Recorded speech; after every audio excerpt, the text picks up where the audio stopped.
எங்கள் பாப்பா தனியாகவே இருக்காளேன்னு சொல்லிட்டு அவளுக்கு விளாடுறதுக்கு ஏதாவது வாங்கி கொடுக்கலாம் அப்படின்னு சொல்லிட்டு பர்த்டே கிஃப்ட் வாங்குறதுக்காக ஸ்மித் அப்படின்ற கடைக்கு போயிருந்தவங்க. அங்கே போனதுமே குட்டி குட்டியாக வெளியே வீடு இருந்தது. அதில் கொஞ்ச நேரம் விளாண்டுட்டு இருந்தா. உள்ளே போனால் ஊஞ்சல், அதுக்கப்புறமா வந்துட்டு சர்க்கஸ் எல்லாமே வச்சுருந்தாங்க. அப்புறம் ஹாரி பாட்டர் படத்தில் வர மாதிரியே அங்கிட்டும் இங்கிட்டும் பெரிய பெரிய வால்ஸில் பார்த்திங்கன்னா நிறைய பொம்மையெல்லாம் வச்சுருந்தாங்க.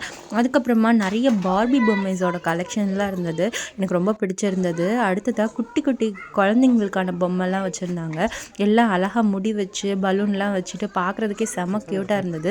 அதுக்கப்புறமா பார்த்திங்கன்னா அந்த பொம்மைங்களுக்குன்னே கூட வெஹிக்கிள்ஸ்லாம் கூட வச்சுருந்தாங்க. பெரிய பஸ்ஸு அப்படிலாம் இருந்தது. அப்புறம் அந்த பொம்மைக்கு போடுறதுக்குன்னு ட்ரெஸ்ஸுலேயும் பார்த்திங்கன்னா இப்போ வந்துட்டு ஜவுளி கடை மாதிரி வந்துட்டு நிறையா துணி வச்சுருக்காங்க. அப்புறம் புதுசாக குழந்த பிறக்க போகுதுன்னா அவங்களுக்கு பிடிச்ச மாதிரி twin babies, boy baby, girl பேபிலாம் க்யூட்டாக ட்ரெஸ் போட்டு இருந்தது. அடுத்ததாக குழந்தைங்களுக்கு மியூசிக்கல் இன்ஸ்ட்ருமெண்ட்ஸ், அடுத்து நம்ம காரில் பூஸ்டர் சீட், இந்த மாதிரி ஸ்ட்ரோலி, இந்த மாதிரி நிறைய ஐட்டம்ஸ் இங்கே கம்மியான விலையிலேயே கிடைக்கிதுங்க.